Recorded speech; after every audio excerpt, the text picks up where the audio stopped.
Hello, hello, and welcome back to the Business First Creatives podcast. I am chatting with my friend, Jess Fernandez, who is like the most amazing family photographer ever. She is based in Maui, Hawaii. And that happens to be one of my favorite places on earth. But also, I feel like you guys all know I would never do outdoor sessions, like unless it's at Disneyland. But I'm very tempted to just go to Hawaii so that I can have family photos from her. I might even put on like a flowy dress. Like that sounds crazy. Jess, welcome to my podcast. Hi, Colie. Thank you. We finally got to hug in person, guys, at Photo Native here in 2023. It was so amazing. But I was like, Jess, I really need you to come on my podcast because you do something that's very unique. I mean, she's a family photographer. She photographs people outside. That's not really unique. But the fact that she has an entire business based on basically vacationers inside of Hawaii, I think is a really interesting thing because I feel like when it comes to building your business and building your clientele, everyone's always like, okay, but I live somewhere that it's just vacationers. Like, how do I build a business on that? So that is why Jess is here today. So excited. So Jess, tell me about starting your business. How long have you been in business and how did it evolve into like the amazing thing that it is now? So I've officially had my business since 2019. And when I started, I had been kind of a career second shooter and associate photographer for several years. My kids were little. It was really nice to just get work handed to me and not have to find my own clients. And then basically I was in a bad marriage that I had to get out of, and I had to like figure out how to be a single mom and provide for my kids. So I'm like, okay, I can't survive off associate shooter income anymore. I gotta just bite the bullet and go on my own and figure this out. So I literally got a hostessing job. And with that $12 an hour, I put every dollar of that into Google Ads and started my own business. So that was kind of like, that was like my motivation. That's what got me going. And I didn't have a chance to second guess myself. I just had to go for it. And figuring out, how do I find clients that are everywhere but here? Yes. Was such a learning curve for sure.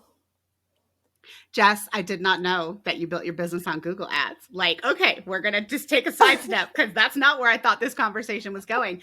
But I have been meaning to have someone on the podcast that like uses ads in order to grow their client roster. So first, let's just give the listening audience not a full breakdown, but like out of like in a year, what's the percentage of people that you shoot locally versus the percentage of people who are visiting the island for vacation?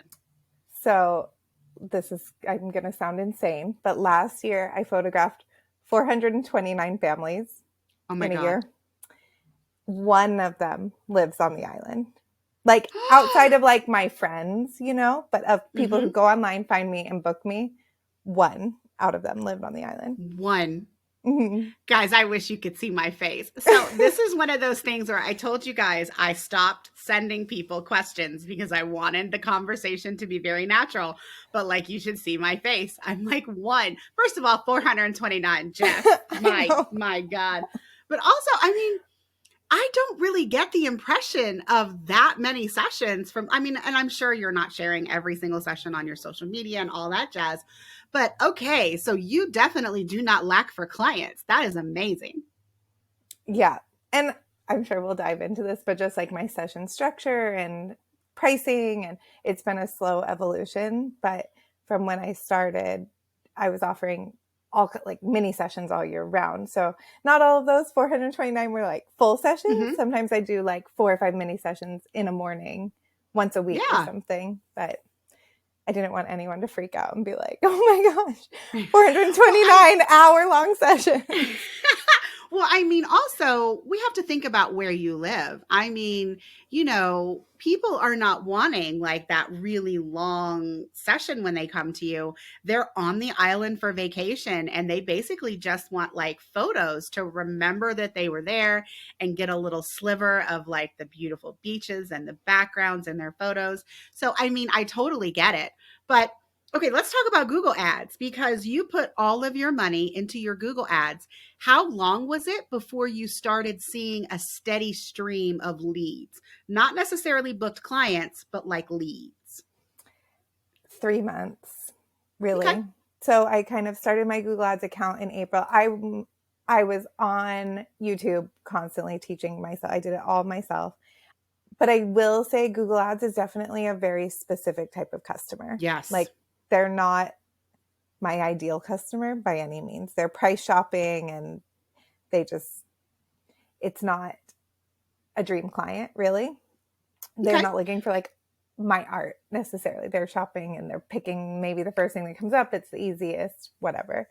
So it took me from April, and then by really July, I was booking out the next few months all from ads and that was kind of my plan, to do that until I could get my SEO where it needed to be. Jess, you often tell me you don't have a brain for business. Starting with Google Ads and then working on your SEO, girl, you got a lot more going for you than you think you do. Okay, so Google Ads took 3 months until you started to see the leads. Now, how much money were you spending per month in the beginning? And did you keep it at a steady, or did you eventually, like as you were getting more leads, as you were booking more clients, did you end up putting more money into your ads, or did you eventually trickle down when like your SEO started to hit the spots that it needed to? I started pretty full on with Google Ads because that was kind of what I had researched, was investing in Google Ads up front will kind of give you more credibility with it. So from the beginning, I was putting about $800 a month into it. Okay. But then by July, I had a $10,000 month booked for August. So I would say $800 investment to get $10,000 worth of work booked was. And I actually learned this from, I don't know if you guys remember Hustle and Flow, the Mm-hmm. Hans, way back. So I can't remember what their workshop was called, but I went to their workshop. They were big Google Ads or Facebook ads. They were ads Mm-hmm. people, but they were very much like, you have to have like the fastest response time, super personal. So that was my approach with those Google Ads people too, is I would respond right back I was using HoneyBook at the time. So I would respond immediately with my proposal, my invoice, everything within an hour, no chance for them to even book anyone else. Mm-hmm. And that was how I would hook them. Jess, that makes my automation heart is very happy. Because, and especially with who you were booking, like you said, those initial people weren't really coming to you for your art. They weren't coming to you for like a really big experience. They just wanted photos on the island. And I mean, that's definitely not what you do now, because you definitely make beautiful art now. But so $800 to make 10K in bookings, and that's an awesome return on investment. So that was your first year though. That was April, and then to July, and then August was your first 10K month. Did you continue to like put that amount of money into Google Ads, or is your strategy now? Because I mean, that was 3 years ago. Like, how does your strategy now compared to what it was in that very first year? So that was April 2019. And then 1 year later, the world shut down. Yeah. So I took and Hawaii was closed. I mean, California too, but Hawaii and California were closed for so long that I really took March 2020 through August of 2020 to just like hustle my website and my SEO. Like I just did everything I could. So by the time that Hawaii was reopening, I was ranking #1 on Google. I had stopped my Google Ads in March, obviously. No one's coming. But then by August, I was definitely ranked. I was like between 1 and 3. I would bounce around. And so once the island got going in, and then posting on Instagram regularly, I never went back to Google Ads after that. I'm sorry. I'm sorry for those of you that are listening to me laughing. I did not know this part of the story. So, Jess, you mean to tell me that you built your entire business in 4 months of Google? Well, okay. No, wait. That's a lot longer. So it was 4 months to get your first 10K month. And then you continued Google Ads for another, I think that's 7, maybe 8 months. Yeah. And then you were done. So basically you ran Google Ads for 1 year and you built your entire business off of that. Yeah. Wow. Yeah. So what does your business look like now? Like you said, you shot 429 sessions. I don't want to make you do math live on a podcast, but let's talk about this. So would you say that half of those were mini sessions or more or less? Probably half, maybe a little less than half.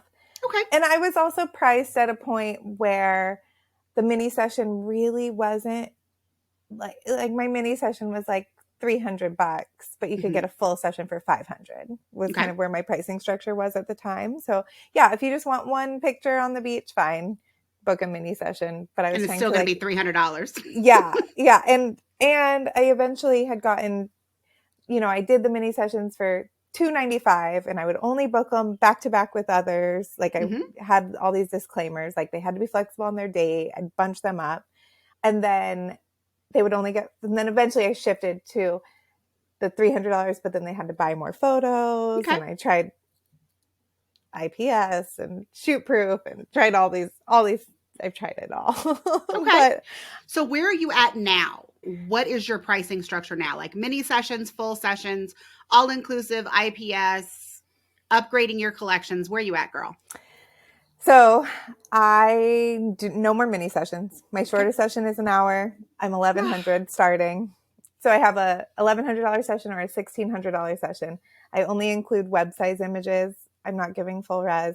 I'm doing through PickTime, like a gallery credit. And I'm actually seeing a lot of people like using the gallery credit and spending more. So I'm making that money. And I'm kind of mad at myself that I wasn't doing that the whole Doing time. that before? It's okay. Yeah. Yeah. So that's definitely been a really good learning for me the past few months, is like leaving money on the table with print sales. I am someone who personally, after I have a session, like you guys, you can see some of my Disney art behind me from photographers that I've hired to come to Disney. I mean, I usually print and frame, I would say at least 3 to 5 images from every session that I've ever booked. And they're, all over my house. But I have to admit, like if we ever actually did a session on a Hawaiian beach, I would probably print like a 30 by 40 and have it like as the masterpiece in my living room. So I definitely agree that if people weren't buying prints of their art before, like you were leaving money on the table by just giving them all the digitals. And I'm not even like a big IPS print credit kind of person, but I can definitely see that for you. Now, I know a question that our audience would have though is, but these are vacationers. Like, how do you convince them to book a session with you at $1,100 or $1,600 and then also go through IPS when they could book somebody in your area for like so much cheaper? Like, Jess, why you? Why are you so fabulous? Like, how do you get them to say yes? I think my brand is me as a mom with my kids, my clients. I've always kind of, and I'm shifting this a little too, I kind of had always approached my business from a point of like, if I'm my ideal customer or ideal client.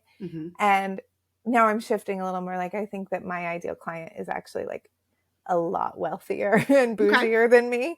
But from really building my business from a standpoint of me, like, I just want to connect with these moms and I want to give them something that I actually want, that I think has just been really authentic, and that has sold me to them without even trying.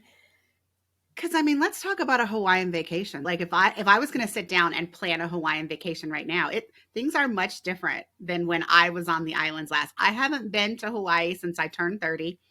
I turned 30 in Maui.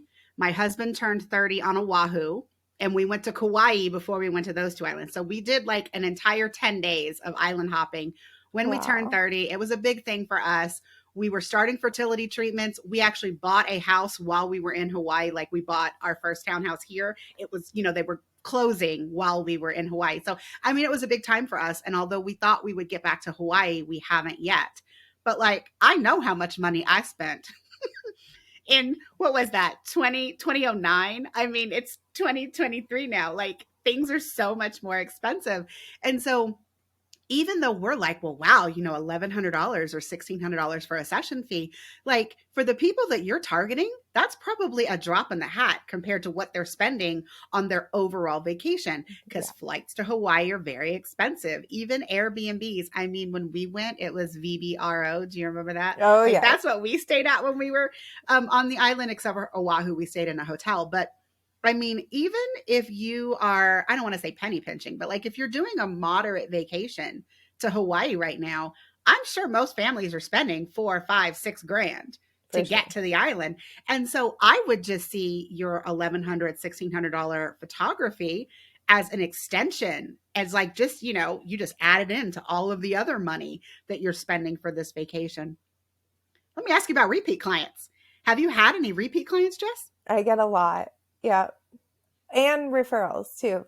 Like people who come and then they go home, and then everyone that they know at home, they send to me, which is really nice. But I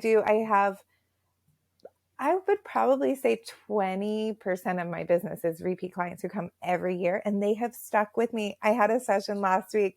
She started with me, a mini session in 2019, and she's booked me every year and just goes on my website and books me at whatever price I'm at. And like those clients have like, their kids are growing up with me. Like, I know people have that. In the mainland, it's very normal to have clients stick with you for their lifetime, but here it's not normal. So I just feel I value those so much. No, I agree, Jess. And I'm really happy that you mentioned that, because that is one of the things that I talk a lot about is lifetime client value. And I know that when people have vacationers, they say, oh no, but like my clients are just here on vacation. Yes, but people are creatures of habit. Like if they come to the island and they enjoy themselves, chances are, even if they're not coming every year, maybe they're coming every 2 years or every 3 years or every 5 years. And if they had an amazing photography session with you, they're probably going to be looking forward to that photography session the next time that they visit the island, again, as just another part of their vacation experience. So let's get back to Google Ads. If you were starting your business now, what would you do differently? Would you still run Google Ads, or would you do something different? I think I would. I don't know how else to reach people targeted anywhere else, honestly. Yes. Facebook ads, I never really dabbled in Facebook ads, but that could be something. But I've also noticed that Facebook the clients I get off Facebook are so different than the Instagram clients, and they're so different than the Google client. Oh my gosh. So I guess it's just whatever your vibe is. Like someone might be like a Facebook. If Facebook is your bread and butter, like Facebook ads might be the thing for you. But I think I would do it the same. So have you dabbled on TikTok? So I had a girl helping me with social media for a little bit, and she was posting on TikTok for me. And I have got a few clients off from TikTok, but not moms. Like couples will book me off TikTok. Okay. So I think that my age, like my client, like moms my age aren't searching on TikTok. We're all kind of old and on Instagram. I'm older than you, Jess. You know that. And I don't do the TikTok. My 12-year-old does the TikTok. But one thing, I can't even remember who it was on the podcast, but someone told me that TikTok was the same to millennials as Google is to us. Because like you said, I know, right? Aren't you shocked? Yes. So the thing is, when I want to know how to do something, when I want to make a new recipe in my Instapot, or I'm trying to plan my vacation, I'm trying to do any of those things, I'm Googling. Like I'm typing it into Google Chrome and I'm looking at the responses that I get. And so if I was looking for a Hawaiian family photographer and you were still running ads, I would probably see your work, right? But what they were saying about like the millennials, and I don't know what generation is earlier than that, but that they are going to TikTok. If they want to find a recipe to make for dinner tonight, they're actually using TikTok as a search engine. And when someone told me that, like, you should have seen my face, I was like, what? And when they said, yeah, and I was like, but that's okay. Cause like my ideal client is not someone who's 20. Like, that's not my ideal client. And so I'm continuing to, like, post on Instagram and do Google, because that's where my ideal client is. But as your ideal client maybe gets younger, they are saying that TikTok is like the new search engine. But I just wondered if, like, now in 2023, if you would do it any differently, because you're right. You are hitting people. You have a very unique problem in that you really can't do locally based SEO in terms of where the client lives. It's always in terms of where they're searching to go, which is a little different than what most of us think of when we think about running photography ads for our business. Yeah. And I always targeted like US mainland, Canada, and not really, because you could go anywhere, right? Like we get less after COVID, but we would get Australian and Asia.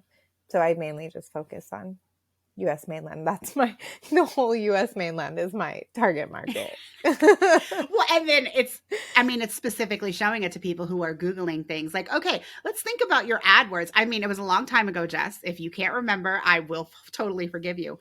But what were the keywords that you I think were it's putting? still the same what I do for SEO, right? Just like Maui family photographer, Maui family photos. I think back then too, I was targeting like affordable Hawaii budget, stuff like that. But yeah, Maui family photos. You're like, those are things I wouldn't do now. And that's why in my biggest, like I made my business name Maui family photo for SEO, for Instagram search, for everything, which at the time I was like, I am so lame. This is so lame. And I just embraced it and built a brand around it. And I think that was a huge, like, that's gotten me everywhere with SEO and organic search. So this makes a lot more sense. I've always wondered why you weren't using your name. People are actually Googling Maui family photographer because that's what they want to do when they come to the island. So that just makes so much more sense. And I don't think that you could ever move, because then you'd lose all that really amazing SEO. Like, we're never going to see it jessfernandez.com. No. Oh, unless you did that for your like commercial work. So let's talk about commercial work, because you do more than family photography. What else do you do, Jess? I have always kind of dabbled in weddings, and like I shoot a lot of film. More so it's just kind of like what keeps me really inspired and feeling creative. Depends on, I bring my film camera to every shoot, but sometimes when the kids are wild, it just doesn't come out of my bag. But my wedding work, I've always been like primarily film, but the wedding industry here is really cutthroat and competitive and tight knit, which I'm sure it is in a lot of markets. So I've just kind of like, I've got kind of bounced in and out of trying and couples or, anything else. And I honestly, families are just like where my heart is. It's the season of life that I'm in. And I've done some branding stuff. Like I have a really close friend who has a swim company. So like I love those images. Yeah, it's so fun. And I've got to work with some really cool influencers and travel places with them, which has been so fun. But really, it's because it's a mommy and me matching swimwear company. So that is still very in line with my heart and my passion, where I think that, I've done like headshots for realtors, and that's just not like I can't see you taking headshots for realtors. I'm sorry. For a paycheck, maybe, but just in general, Jess, I can't see you doing that. No. What I will say though is, I know you have someone helping you with SEO, and your SEO for families is clearly getting you what you need. But if you created like another page on your website and it was just linked in your menu, and it was like brand photos for businesses that cater to families, if you started advertising yourself as doing brand photography for businesses that cater to families, like a Mommy and Me swimwear, or like a toy company, or like someone who plans Hawaiian vacations. Like, I love those kinds of things. I think that you could really knock it out of the park with those kinds of things, because everything that makes your family photography magical would then translate into those kinds of business photos for other people. Thank you so much. I love that. Like, how long do you think the season of life where you focus on family photography is going to last? And then where do you think you're going to go next? I haven't announced this on Instagram yet, but I'm pregnant again. Congrats! So, yeah, so I'm like, I'm still very much in it. And I think that now restructuring my business, like the price point that I'm at, I feel valued. I'm okay with leaving the house for $1,100, you know? So I think that really like getting a good schedule. Like right now I'm only working Tuesday, Wednesday, Thursday. I have 4 days off a week, just balance and being able to be more present for my kids and just more structure around my business, because for 3 full years of business, it was a free for all. Like I was just running and staying up all night and editing all night, and we can talk about outsourcing, but I wasn't outsourcing anything. Yeah. So a lot of lessons that I learned the hard way. And now that I have my business really dialed in, I actually am in love with it. And so then I can really show up for my clients the way I should be showing up for them. But I think as long as my kids are little, I'm very much in it. I think once they get older, I have thought about the brand work stuff. I think that would just be fun for me. My mom really wants me to like make my kids all be models and just photograph my kids and be an influencer. That's my mom's master plan for me. So I don't know. We'll see.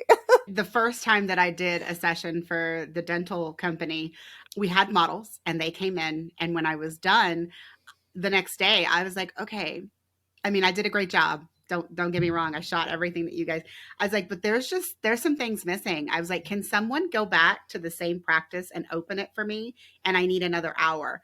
I took Colie, I took my niece, and I took my sister, partially because I wanted more Black models. That was the first thing. And then their chief marketing officer had her sister come with her 2 kids.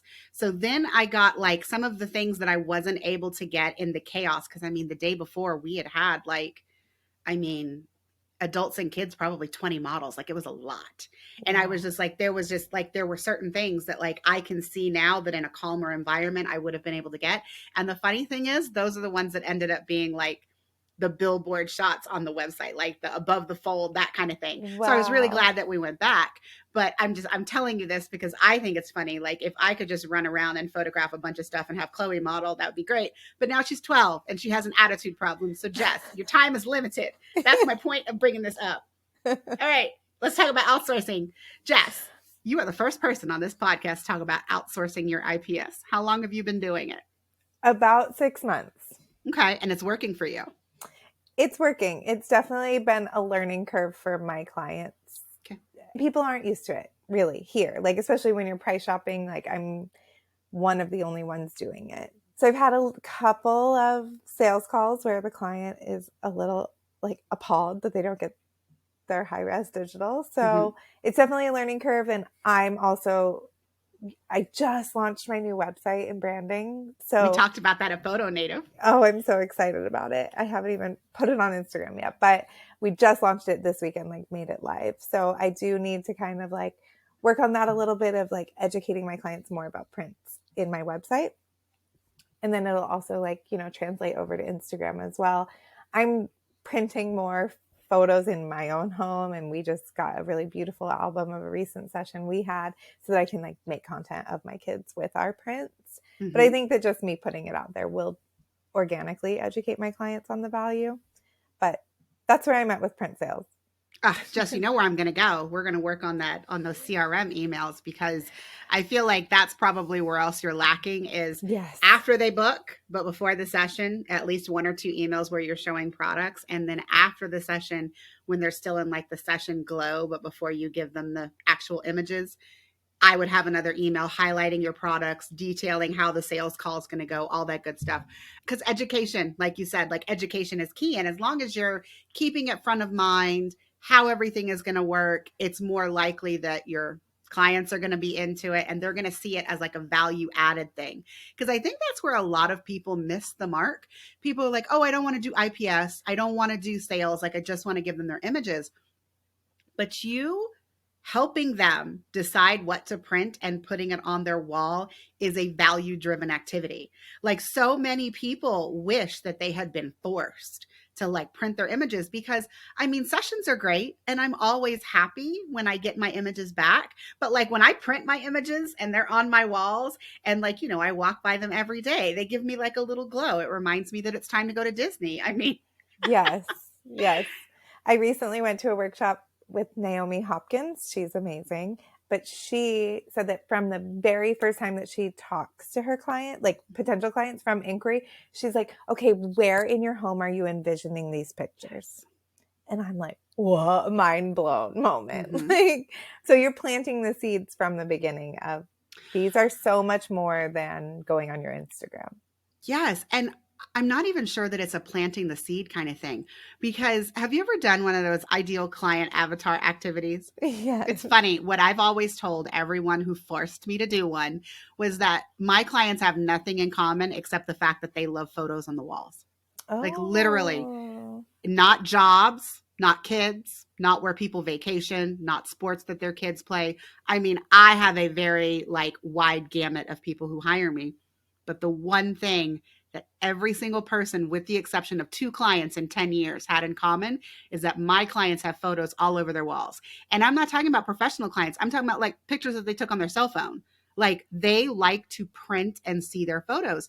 And even though I wasn't offering to frame your art and put it on the walls for a very long time, my clients did it for themselves. And so I was naturally attracting a person that wanted to do more with photos than just let them sit on a computer drive. And so the more that you talk about photos, the easier that is to translate into getting people who want to do that and then want to pay you more money to make sure that it gets done. Like I had a gallery wall in the old house in the living room. Every time I swapped my images, I would film it. Like I would video it on my phone and I would put it on Instagram. And even before I did print sales, like my clients would contact me and be like, oh my gosh, Colie, like I need to print the pictures from our last session before you come next month. Like, which ones do you think would look good? Like, which one should I print big? And I mean, I was giving them advice, even though I wasn't selling them the photos, but like I would in between sessions, like notice where my clients put the pictures up. Oh my gosh, I photographed one of my clients for the 4th time on Saturday, and I hadn't been to their house since they ordered like an entire wall of thin wrap prints from me for Christmas last year. Entire wall. It was 17 pictures. Wow. 17 pictures that they ordered at once. Like some of them were only 8 by 12s, but like I think the biggest one that they ordered was a 20 by 30. They ordered a couple of them, but like an entire wall. And like it makes me so happy. But those people, if you emphasize the art and printing them, those are the people that will naturally come to you. Yes, I love that. All right, girl. So you outsourced your website because you just said it got redone, which by the way, I took a peek. It's amazing. I'm going to look when we stop talking. You outsource your IPS. Is there anything else that you outsource? I outsource my blogging, which has been huge. I outsource my editing. I outsource my emails, invoicing. I pretty much outsource everything at this point. I outsourced my Dubsado setup. Now that my branding's done, I'm so excited to make it pretty. Yeah, I think that's everything. So guys, if you're wondering how she can do 429 sessions, it's because literally Jess is not doing anything else in her business. And that's been my goal for a long time. I want to show up and shoot. Mm-hmm. And that's it. So yeah, even my culling, like I have a girl who she lives down the street and I shoot a couple sessions. She comes, she swaps the hard drive out, takes it. So nice. Yeah. All right. Yep. Jess, we have talked about everything. We have come to like that final question that I ask everyone. And that is, what was your biggest fuck up in your business? What did you learn from it? And how did you grow? I wouldn't really consider anything a fuck up because I've really, like, everything has been such an opportunity. Mm-hmm. So I guess my biggest fuck up was not having 2 memory cards in my camera and one memory card getting corrupted and losing someone's whole session. Oh my God. I know. Did you know before they left the island? Nope. Oh. So what did you learn from that, Jess? 2 cards. Always 2 cards. I think that it was a smaller session, and it was teenage kids. So it was a very lucky situation that it wasn't like they come to Maui every year. It wasn't like a once in a lifetime trip where they have a newborn and, their kids didn't change in that much time. So it was definitely a very lucky situation, but I think that really I learned how valuable what I do is. I think sometimes I can be like, we all get like a little numb to what we do, and it's just kind of like, okay, another picture on your vacation. You took 100 photos on your phone that day, and so then I was just like, that client specifically, she did not have very much grace for me, and I think that was what I needed to really like understand the gravity of the situation. Yeah. And how much it means to everyone. Yeah. I'm sure you fixed it. You'll never make that mistake again. Oh no. Never. You're like, oh no. I mean, it's funny when people, because I sometimes shoot on 2 cards. Like, I think the importance to me is how important, like, I would never not shoot double cards or double cameras at like a birth. Like, one of the things that I've always told people is I've always almost shot equally on 2 cameras. Like, depending on the video, depending on what lens it was that I used. So if a card, even if I was single shooting a card, and it was on one camera and I lost that card, I would still have everything else that I shot on the other camera, which would be like the whole session. It might just be from different angles, but like I was shooting pretty equally on 2. But now that I've gone down to like 1 camera, I do double cards, copying the whole time. The thing that got me though, as a filmmaker, it's different with different camera companies, but Nikon will not allow you to copy video to both cards. So I've always been of the, well, do I really need 2 cards? Because if the main one gets corrupted, I would have lost all the video that I shot for that session anyways, because it doesn't copy. But again, like I've always been like an almost equal shooter, two of the same bodies. But now that I've got a Z9, like I shoot almost the entire session on that. So I have been a lot more careful about making sure that it's 2 cards and they're copying and, all that good stuff. Yeah. Jess, I had a really horrible experience. Not like you, card didn't get corrupted, but I was shooting on a Nikon D750. And for any Nikon users out there, you probably know what I'm going to say next. There is a quality button on the camera, and it's right next to the ISO button. So my finger hit quality instead of ISO, and I switched it from large RAW to small JPEG. No. An entire session. And it was a newborn session. It wasn't a birth. It wasn't a fresh 48, but it was an in-home newborn session. And in general, I would have been fine, but the mom had fake eyelashes. And so with the small JPEG and the compression, it just looked like black blobs on her face. So I did have to tell her. I did have to apologize. I did have to go to her house and reshoot the session. Which, I mean, luckily I was able to do it because I noticed within like a few days, but that was pretty traumatic. And it's funny because my husband constantly reminds me before I leave the house, are your settings good? I love that. And I tell him, I'm like, no, my cameras now don't have quality buttons. Like I don't have, Nikon finally got rid of them on the new bodies, but I mean, I was devastated. I did that one time before, but I noticed during the session, like I changed it and I was like, oh, that's weird. And then I realized and I changed it back. I had only taken photos for like 15 minutes before I noticed. But yeah. So I just wanted to like it in solidarity, Jess. I've had something like that happen too. Yes. And we all have those one-time things that you learn the hard way. And you're like, cool. Got my lesson. Thanks, got that universe. Out of the way. Yeah. That's helped me have better systems. All right, Jess, if people listening want to find out more about you, or perhaps they're planning a vacation to Maui and want some family photos, tell them where they can find you on the internet.